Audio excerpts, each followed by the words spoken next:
Baseball, hot dogs, and September 11th. Three things that at first seem to have nothing to do with each other. But for the family of Jimmy Quinn, they all play a part in remembering the brother they lost on that tragic day.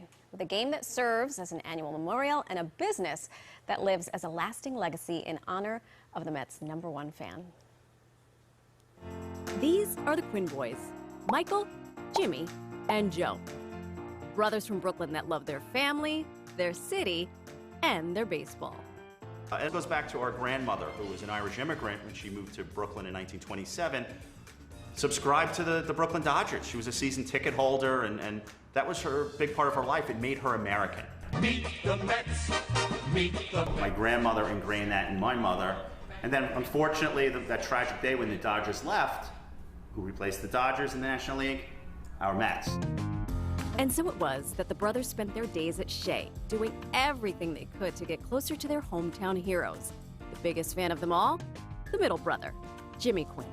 He wasn't just a Mets fan, it was his life. He was at every game, always sneaking into places he shouldn't be at Shea Stadium. He got into the Mets locker room with his best friend John, and there was Mike Piazza, and he was a little nervous how he was going to react.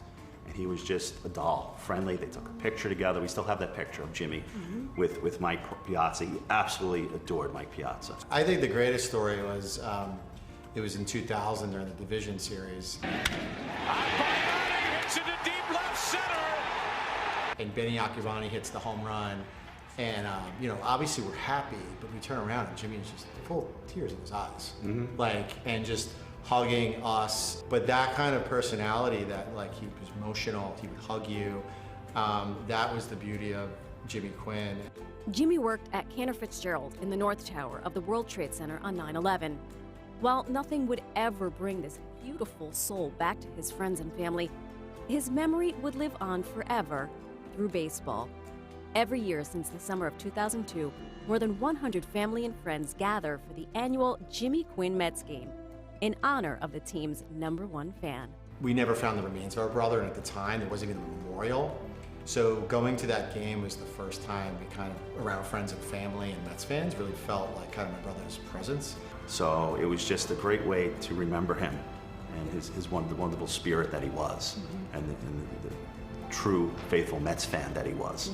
So what will you do this year for the annual game? When they announced the schedule that it would be Yankees-Mets on 9/11, we said, let's just do that, it makes sense. So we're gonna be at the ground zero that day, so it's just gonna be a very emotional day, but no better way to end it with family and friends like we do every year in support of Jimmy. And I was also been nominated to be a veteran of the game, and part of agreeing to it is they're gonna put Jimmy's picture on the Jumbotron around the 3rd inning. So to me, I don't think there's going to be a dry eye in Section 407 at Citi Field that night. When Shea Stadium was torn down to make way for Citi Field, the Quinn family secured a special part of their family connection to the Mets and to Jimmy.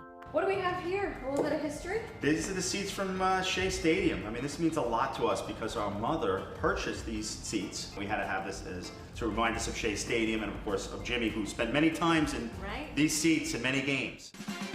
With all that baseball, it should come as no surprise, the Quinns also have an affinity for hot dogs. The last 48 hours of Jimmy's life we spent in Coney Island, and a lot of it was kind of us being kind of dissatisfied with the American hot dog.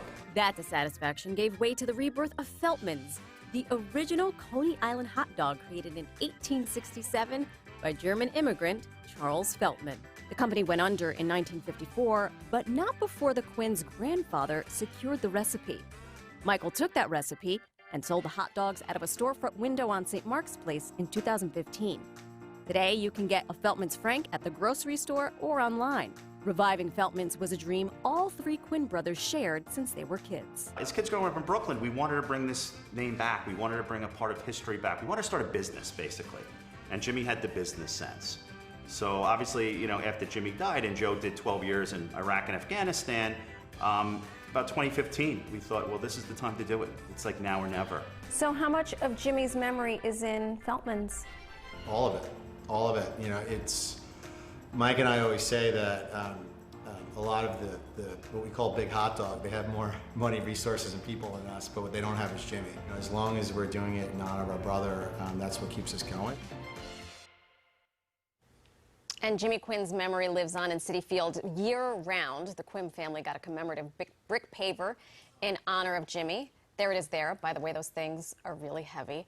But it wasn't just his family that got them a brick. Oh, no, they needed two. So Jimmy's best friends also got a commemorative brick for Jimmy, and that's in front of Citi Field. And I have to tell you, we all in this studio lived through 9/11, and it was important for me to highlight a story of hope. And meeting those brothers is so inspirational. And we do the veteran of the game, every Mets game, in the third inning. I will be voicing it, and we will be presenting the youngest brother, Joe Quinn, with a commemorative flag. So it'll be a very emotional day, but also a very uplifting day. Because I think this family is really keen on keeping their brother's memory alive, but putting one foot in front of the other and continuing to live life to the best of their ability. Because that's what his brother would want, right? Yeah, exactly. Exactly. Well said, indeed. Marisol, thank you for that. That was a great story. Absolutely. Really, really great story.